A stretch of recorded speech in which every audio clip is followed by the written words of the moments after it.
Everyone, welcome back to our channel Vicky lucky talkies. ఇవాల్టి వ్లాగ్లో నా మార్నింగ్ రొటీన్ మీతో షేర్ చేసుకుంటాను ఫ్రెండ్స్. సో మీకు మంచి మంచి రెసిపీస్ అయితే చూపిస్తాను. వీడియో అయితే ఎక్కడ స్కిప్ చేయకుండా చూడండి.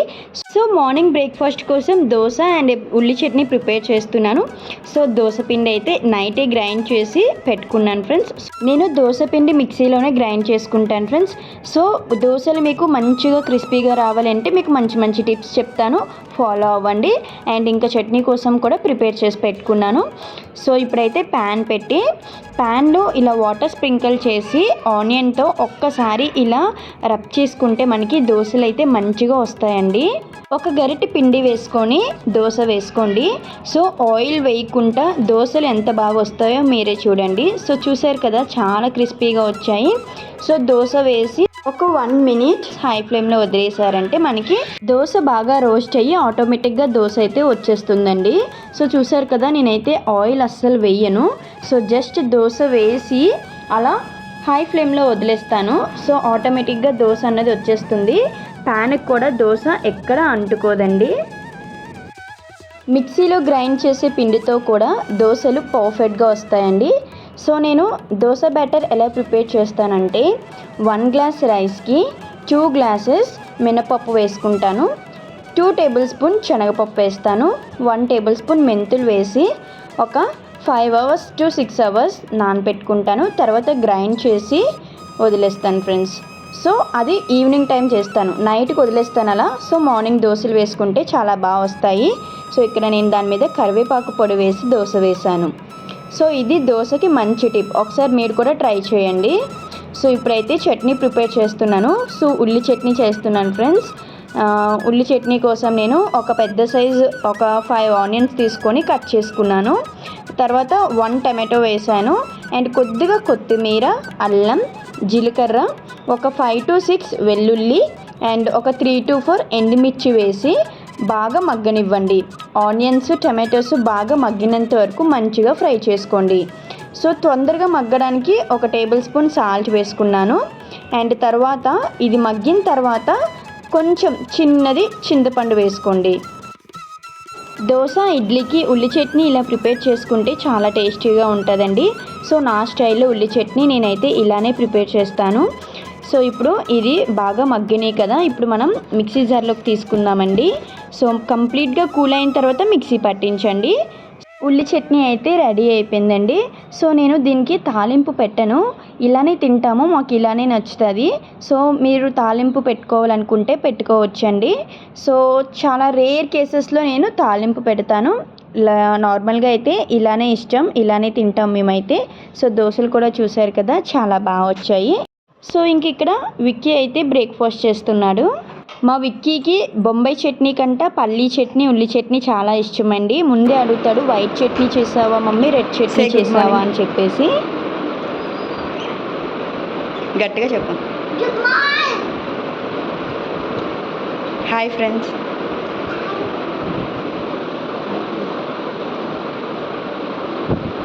ఇంకా స్కూల్ టిఫిన్ బాక్స్లో కూడా దోశ పెట్టానండి. అండ్ ఇంకో బాక్స్లో వచ్చేసి బిస్కెట్స్ అండ్ డ్రై ఫ్రూట్స్ పెట్టాను. ఎప్పుడూ కూడా 2 బ్రేక్ఫాస్ట్ ప్రిపేర్ చేస్తాను. మార్నింగ్ ఇక్కడ తినేసి వెళ్తాడు కదా, ఇంకా బాక్స్లోకి ఇంకోటి డిఫరెంట్గా చేసి పెడతాను. సో ఈరోజు అయితే దోశ పెట్టమన్నాడు, సో దోశ పెట్టేశాను.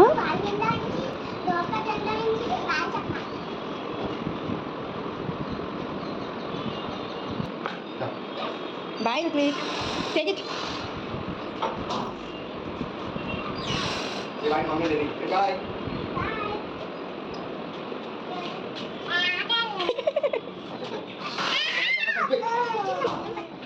Goodbye.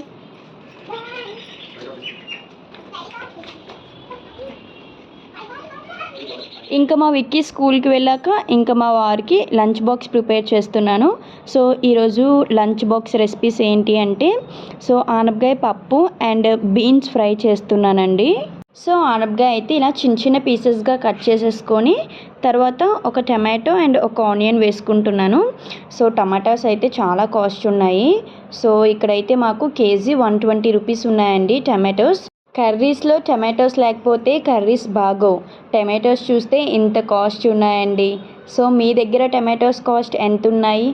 కర్రీస్ కోసం అయితే అన్నీ కట్ చేసి పెట్టుకున్నానండి. ఇంకా రైస్ అయితే పెట్టేసుకున్నాను.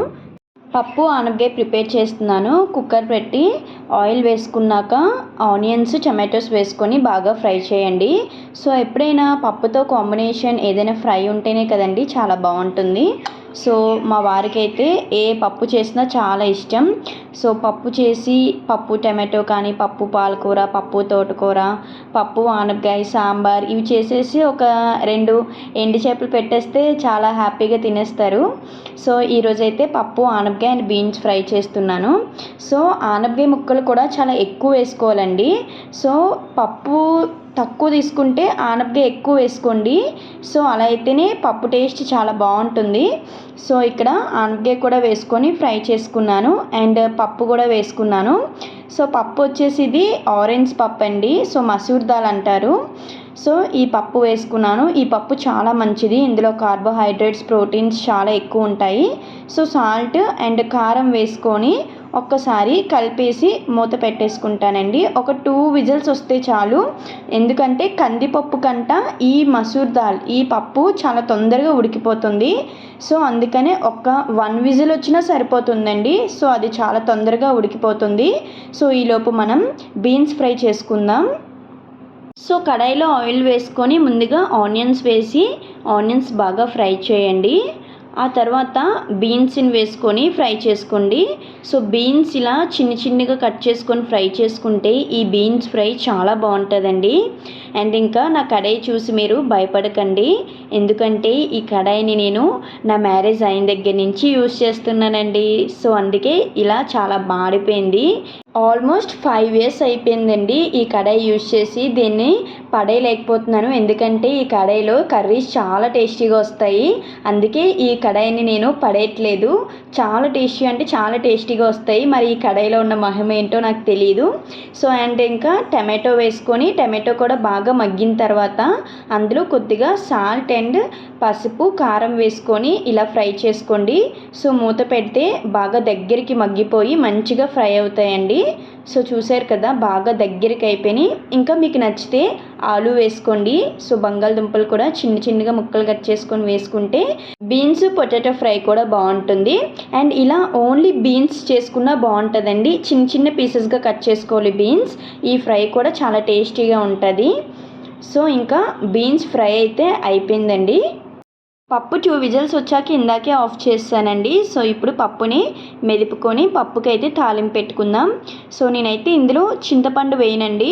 సో పులుపు ఉంటుంది కదా, సో ఎక్కువగా ఇష్టపడరు మా వారు. సో అందుకే నేను పులుపు వేయను. సో ఇంకా ఇది కొంచెం మెదిపేసుకొని ఇంకా తాలింపు పెట్టేసుకుంటానండి. సో చూసారు కదా పప్పు అయితే అయిపోయింది. ఆల్మోస్ట్ చెప్పాను కదండి చాలా తొందరగానే కుక్ అయిపోతుంది ఆ పప్పు. ఇప్పుడు పప్పు అంతా ఒకసారి మెదిపేసుకుందాం. సో ఇలా మెదుపుకున్న తర్వాత మనం తాలింపు పెట్టుకుంటే బాగుంటుందండి పప్పు.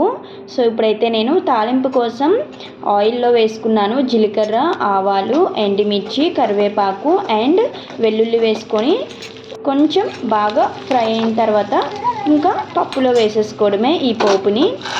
సో ఆనపకాయ పప్పు అయితే రెడీ అయిపోయిందండి. సో మీలో ఎంతమంది పప్పు లవర్స్ ఉన్నారో కామెంట్ సెక్షన్లో కామెంట్ చేయండి. సో మా వారికి అయితే రోజుకి పప్పు వండి పెట్టినా తినేస్తారు. అంత ఇష్టం పప్పు అంటే. మా వారు lunch box ready and pack కూడా చేసేసానండి లంచ్ బాక్స్ అయితే. ఇంకా వీడియో అయితే ఎండ్ చేస్తున్నానండి. ఇవాళ వ్లాగ్ అండ్ రెసిపీస్ అయితే ఇవి. సో నా వీడియో కనుక మీకు నచ్చినట్టయితే ప్లీజ్ లైక్ చేయడం మర్చిపోకండి. So please don't forget to do like, share, comment and subscribe to our channel. Thank you for watching and next వీడియోలో కలుద్దాం.